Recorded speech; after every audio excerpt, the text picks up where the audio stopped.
जय हिंद, नमस्कार दोस्तों। आज की वीडियो में हम देखेंगे वर्ल्ड बैंक और आईएमएफ क्या होता है। चलिए सबसे पहले देखते हैं और समझते हैं। सबसे पहले हेडिंग देखेंगे। पहला हम देखेंगे वर्ल्ड बैंक, दूसरा देखेंगे आईएमएफ क्या होता है, इसको समझेंगे दोनों को। चलिए सबसे पहले देखते हैं द्वितीय विश्व युद्ध 1939 से 1945 के बीच में चला। जैसे ही देशों में विश्व युद्ध चला, विश्व युद्ध का मतलब समझिए जितने भी देश हैं सब मतलब एक देश दूसरे देश से फाइट करने लगे। मतलब एक देश दूसरे देश से लड़ने लगे, इसको कहा जाता है विश्व युद्ध। मतलब सभी देश लड़ने लगते हैं। देखिए उसके बाद क्या हुआ, कैसे इसका स्थापना हुआ, कैसे वर्ल्ड बैंक और आईएमएफ की स्थापना हुआ, उसको हम समझते हैं। दूसरा सेकेंड वर्ल्ड वार, जैसे द्वितीय विश्व युद्ध हुआ उसके बाद दुनिया के कई देश टूट चुके थे। आर्थिक हालत बहुत खराब हो गई थी। जैसे मानिए विश्व युद्ध होगा तो मानिए जब जब युद्ध होगा तो एक देश दूसरे देश पर फाइट करेगा और मिसाइल मारेगा, बम मारेगा तो वहाँ का जो भी देश है वो देश बर्बाद हो जाएगा। वो भी देश मारेगा इस देश पर, तो ये भी देश बर्बाद होगा, यहाँ के लोग भी मरेंगे। मतलब समझिए कि हालत बहुत ख़राब हो गई थी देशों की। और दूसरा यह था कि वहाँ की आर्थिक कंडीशन, मतलब खाने पीने के लिए पैसा नहीं था, इतना बुरी हालत हो गई थी। और बहुत देश टूट चुके थे, हालत और आर्थिक हालत बहुत खराब हो गई थी। अब चलिए देखते हैं उसके बाद क्या हुआ। सभी देशों ने सोचा अगर सभी देशों की आर्थिक मदद, फाइनेंशियल हेल्प और मुद्रा व्यवस्था सही रहे तो भविष्य में युद्ध कम होगा और व्यापार बढ़ेगा। उसके बाद क्या हुआ, सभी देशों ने द्वितीय विश्व युद्ध चल रहा था, तभी सभी देशों ने सोचा कि ऐसा कब तक चलेगा, ऐसे हर देश का विनाश हो रहा है। तो सभी देशों ने एक साथ बैठा, एक सम्मेलन हुआ। उस सम्मेलन में सभी लोगों ने बैठा और एक बात कही। देखिए क्या हुआ उस समय, सभी देशों ने सोचा, जितने भी देश आए सभी देशों ने सोचा अगर सभी देशों की आर्थिक मदद, मतलब सब जितने भी देश माने बर्बाद हो चुके हैं उसको फाइनेंशियल मदद हेल्प किया जाए। फाइनेंशियल मतलब आर्थिक मदद का मतलब समझ जाइए, पैसे से जुड़ा हुआ होता है आर्थिक मदद। उसको आर्थिक मदद किया जाए, मतलब उसे पैसा दिया जाए, मतलब खाने पीने की कोई दिक्कत ना हो, उससे क्या होगा, और खाने पीने की कोई दिक्कत ना हो, और मुद्रा व्यवस्था सही रहे। और मानिए जो करेंसी है वो सही ढंग से चले, व्यवस्था मतलब मुद्रा व्यवस्था सही रहे। इससे क्या होगा, तो भविष्य में युद्ध कम होगा। तो मानिए आने वाला जो भविष्य है, फ्यूचर है, इसमें युद्ध कम होगा, क्योंकि सब लोगों के पास खाने पीने के जब रहेगा तो लोग युद्ध क्यों करेंगे, नहीं करेंगे होगा। और व्यापार होगा वो बढ़ेगा, इसमें कोई दिक्कत नहीं होगा। चलिए अब देखते हैं वर्ल्ड बैंक और आईएमएफ कैसे बने। तो देखिए अमेरिका में एक सम्मेलन हुआ जिस सम्मेलन का नाम था ब्रिटेन वुड्स सम्मेलन। मतलब सभी देश के लोग आए, एक पास बैठे और कुछ चर्चा हुआ, बात हुआ कि कब तक ऐसा चलता रहेगा। सभी देश बर्बाद हो चुके हैं, अगर सभी देशों को एक साथ व्यापार और फाइनेंशियल मतलब आर्थिक मदद किया जाए तो देश में युद्ध मतलब नहीं होगा, खाने पीने की सब व्यवस्था हो जाएगी। इसके लिए एक संगठन बनाया जाए या फिर एक संगठन बनाया जाए या एक सम्मेलन किया जाए, मतलब सभी लोग बैठकर एक चर्चा करें, एक बात रखें। तो देखिए क्या हुआ, ब्रिटेन वुड्स कॉन्फ्रेंस हुआ। कहाँ, अमेरिका में एक जगह है जिसका नाम है न्यू हैम्पशायर, यूएसए, अमेरिका, 1944 में। जैसे ही मतलब सभी देशों ने कॉन्फ्रेंस में बैठा, भाग लिया, उसके बाद दो संस्था बनाई गई। पहला संस्था का नाम था वर्ल्ड बैंक और दूसरे संस्था का नाम था आईएमएफ। चलिए अब दोनों को समझते हैं, वर्ल्ड बैंक और आईएमएफ क्या होता है। देखिए जब एक समय में दो संस्था बनी, नाम भी तो एक साथ ही होना चाहिए। जैसे मान लीजिए किसी महिला को एक साथ में दो बच्चे हो जाते हैं तो उसको बोलते हैं ट्विंस बेबी। तो वैसे ही देखिए एक सम्मेलन हुआ, कॉन्फ्रेंस हुआ, उसमें दो संस्थाएं बनी, तो वैसे ही उस संस्था का नाम रखा गया। इसलिए इस संस्था को ब्रिटेन वुड ट्विंस के नाम से जाना जाता है। मतलब ट्विंस का मतलब होता है जोड़ा, मतलब एक साथ में दो संस्था बनी, इसीलिए ट्विंस का प्रयोग किया जाता है। तो चलिए अब समझते हैं कि वर्ल्ड बैंक क्या होता है और आईएमएफ क्या होता है। एक एक को पहले समझेंगे, बहुत आसान भाषा में। तो चलिए सबसे पहले समझते हैं कि वर्ल्ड बैंक को। देखिए सबसे पहले समझेंगे वर्ल्ड बैंक पहला, इसकी स्थापना कब हुआ, 1944 में। मुख्यालय हेडक्वार्टर कहाँ है, वाशिंगटन डीसी। डीसी का फुल फॉर्म होता है, लिख लीजिएगा, डिस्ट्रिक्ट ऑफ कोलंबिया। डीसी का फुल फॉर्म है। सदस्य, इसके कितने सदस्य हैं, 189 सदस्य हैं। अध्यक्ष अध्यक्ष इसके कौन से हैं, इनका नाम है अजय बंगा। इसके अध्यक्ष जो हैं ये बदलते रहते हैं, समय के साथ साथ बदलते रहते हैं, अध्यक्ष फिक्स नहीं रहते हैं। अन्य नाम, जिसका वर्ल्ड बैंक का अन्य नाम क्या है, देखिए इसको कहते हैं IBRD के नाम से जाना जाता है, जिसका फुल फॉर्म होता है international bank for reconstruction and development के नाम से जाना जाता है। इसका दूसरा नाम है वर्ल्ड बैंक का। अब चलिए देखते हैं इसका कार्य क्या होता है, इसका फंक्शन क्या होता है।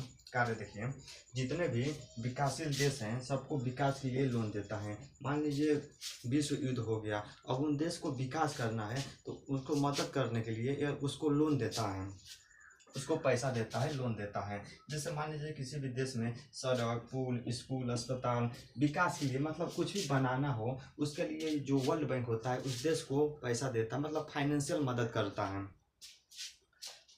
और जो लोन देता है दीर्घकालीन लोन होता है, मतलब लंबे समय के लिए होता है, यह नहीं कि लंबे समय के लिए लोन देता है। कम ब्याज पर, ब्याज कम रहता है, ब्याज कम रहता है और लंबे समय के लिए लोन देता है। और देखिए और इसका काम प्राकृतिक आपदा के समय मदद कर देता है कोई भी देश को, चाहे इसके सदस्य हो चाहे नहीं हो। मान लीजिए प्राकृतिक आपदा आ जाता है बहुत से देश में, जैसे भूकंप आ गया, बाढ़ आ गया, ये सब क्या है, प्राकृतिक आपदा है। मान लीजिए सुनामी आ गया, ये सब क्या है, प्राकृतिक आपदा है। ये क्या करता है, उसको मदद कर देता है, जो भी देश में आ गया उस देश को मदद कर देता है, चाहे उसके मतलब 189 जो इसके देश हैं, 189 देश हैं, इसके सदस्य हो चाहे ना हो। मतलब यह नहीं देखता है कि इसके सदस्य हैं कि नहीं है, ये किसी भी देश को मदद कर देता है। जैसे प्राकृतिक आपदा आता है, प्राकृतिक संकट आएगा, किसी भी देश को पैसा दे देता है। मदद का मतलब समझते हैं आप, मदद का मतलब पैसा दे दिया तो मिलने का चांस नहीं है। और लोन में क्या होगा, और मान लीजिए किसी देश को विकास के लिए लोन देगा तो मतलब दीर्घकालीन, मतलब लंबे समय के लिए कम ब्याज पर वो मतलब धीरे धीरे पैसा देगा, उससे मतलब कोई दिक्कत नहीं होता है। और चलिए देखते हैं, लोन होता है, लोन सिर्फ अपने देशों को देता है। जो 189 देश हैं, लोन केवल 189 देशों को देगा, लेकिन जब मदद करने की बारी आएगी ये किसी भी देश को मदद कर सकता है। अब चलिए दूसरा देखते हैं कि IMF क्या होता है।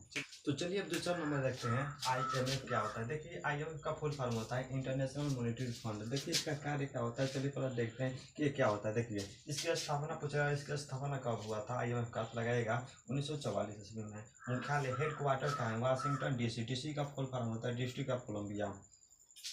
सदस्य, ये कितने सदस्य हैं, 191 सदस्य हैं, 191 देश सदस्य है इसके। अध्यक्ष कौन है, क्रिस्टलिना जार्जिएवा। देखिए जो इसके देश और अध्यक्ष जो है, सदस्य और अध्यक्ष जो हैं ये बदलते रहते हैं, कभी देश कम होगा कभी ज़्यादा होगा, अध्यक्ष जो हैं वो बदलते रहते हैं, चेंज होते रहते हैं, ये दोनों बदलते रहते हैं। देश भी कभी कम ज़्यादा होता रहता है, और जो अध्यक्ष होते हैं ये भी चेंज होते रहते हैं, मतलब समय के साथ बदलते रहते हैं। चलिए देखते हैं इसका कार्य वर्क क्या होता है जो IMF का है। देखिए ये भी काम करता है, ये भी सेम काम करता है जैसे वर्ल्ड बैंक करता है, सेम ये भी वही काम करता है, लेकिन काम करने का तरीका दोनों का अलग अलग होता है। देखिए IMF का कार्य क्या करता है। देखिए ये आर्थिक संकट के समय देशों को उच्च ब्याज के दर से लोन देता है, अल्प अवधि के लिए, मतलब अल्प अवधि का मतलब समझिए कम समय के लिए लोन देता है। आर्थिक संकट, मान लीजिए किसी भी देश को अगर उसे पैसा की बहुत दिक्कत हो गया, बहुत प्रॉब्लम हो गया, आर्थिक संकट हो गया। देखिए आर्थिक संकट का मतलब समझ जाइए, जितने भी देश में जितना भी देश है वो सब देश अपना अपना करेंसी मतलब यूज करता है, और सब देश कोई भी व्यापार मतलब व्यापार करता है, मतलब कोई भी सामान दूसरे देश से खरीदता है, तो बहुत से कम देश हैं जो मतलब अपने करेंसी का यूज करते हैं। जितने भी बड़े बड़े देश हैं मतलब उस देश की करेंसी का यूज करते हैं। जैसे भारत को कुछ खरीदना होता है तो डॉलर में खरीदता है, बाहर की चीज़ जो भी खरीदना होता है डॉलर में खरीदना होता है। तो ऐसे जब विदेशी मुद्रा जो होता है, जो डॉलर, मानिए भारत को कुछ खरीदना है डॉलर में, तो मान लीजिए धीरे धीरे समाप्त होने लगता है, उसी को बोलते हैं आर्थिक संकट जब आने लगता है, तो ये मदद करता है। वैसे जितने भी देश हैं उन सबको कुछ खरीदना है तो उसके पास पैसा नहीं होगा तो बोला जाएगा कि मतलब इसको आर्थिक तंगी है या आर्थिक प्रॉब्लम है, वैसे समझिए। देखिए यह आर्थिक संकट के समय, मानिए फाइनेंशियल फाइनेंशियल आर्थिक संकट के समय सभी देशों के उच्च ब्याज पर मतलब लोन देता है, मतलब आप विकास कीजिए, लेकिन उच्च ब्याज जो वर्ल्ड बैंक था यह कम ब्याज पर देता था, लेकिन जो IMF है यह उच्च ब्याज पर देगा लोन। आर्थिक संकट के समय देशों को उच्च ब्याज के दर से लोन देता है और अल्प अवधि मतलब कम समय के लिए। हम जो वर्ल्ड बैंक था यह लोन देता था मतलब ज़्यादा समय के लिए और ब्याज कम था, लेकिन जो IMF है यह लोन देता है मतलब ज़्यादा ब्याज पर और कम समय के लिए। ये किसी भी देश को मदद नहीं करता है। मान लीजिए जो वर्ल्ड बैंक था वो देशों को मदद करता है, मान लीजिए प्राकृतिक आपदा आ गया तो मदद कर देता है, लेकिन यह नहीं, यह मदद किसी भी देश को प्राकृतिक आपदा है कुछ भी है, यह मदद नहीं करता है। ये केवल आर्थिक संकट के समय देशों की मदद करता है, मतलब पैसा देगा और कम समय के लिए उच्च ब्याज पर। और देखिए लास्ट देखिए, यह केवल अपने सदस्य देशों को लोन देता है। जो भी लोन देगा इसके जितने भी सदस्य देश हैं उसको लोन देगा और किसी को नहीं देता है। तो चलिए इससे मिलता जुलता एक शब्द होता है जिसका नाम है SDR। क्या होता है उसको समझ लेते हैं। तो चलिए अब देखते हैं कि SDR क्या होता है। देखिए SDR क्या होता है इसको समझते हैं। जिसका SDR का फुल फॉर्म होता है स्पेशल ड्राइंग राइट, इसका फुल फॉर्म होता है।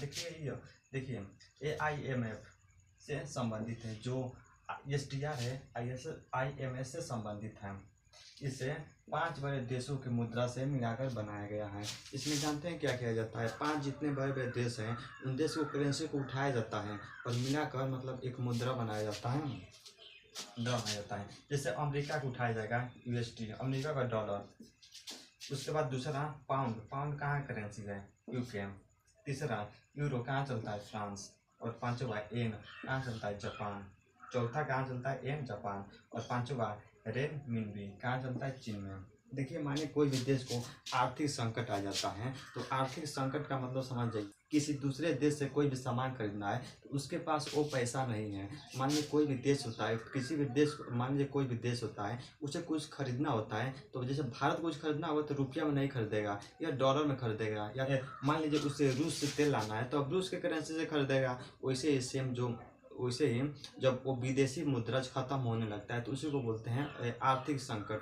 जैसे आर्थिक संकट आएगा तो ये सभी देश मतलब सब जितने भी देश हैं इसमें क्या हुआ, जितने 5 देश हैं इन 5 देशों को करेंसी को एक साथ मतलब मिला दिया गया। और मानिए किसी भी देश को मतलब आर्थिक मदद चाहिए तो मतलब SDR के माध्यम से उस देश को मदद कर दिया जाएगा। इनसे पूछेगा तो लगाइएगा SDR के माध्यम से उस देश को मदद कर दिया जाएगा, क्योंकि इसमें 5 देश हैं और 5 देश का करेंसी उठाकर उस देश को दे दिया जाएगा। अब उस देश को जिस करेंसी में जो भी सामान खरीदेगा, जो भी सामान उसे मिलेगा वो खरीद सकता है। अगर आप लोगों को वर्ल्ड बैंक और IMF समझ में आया तो कमेंट कर जरूर बताएं। जय हिंद, नमस्कार दोस्तों।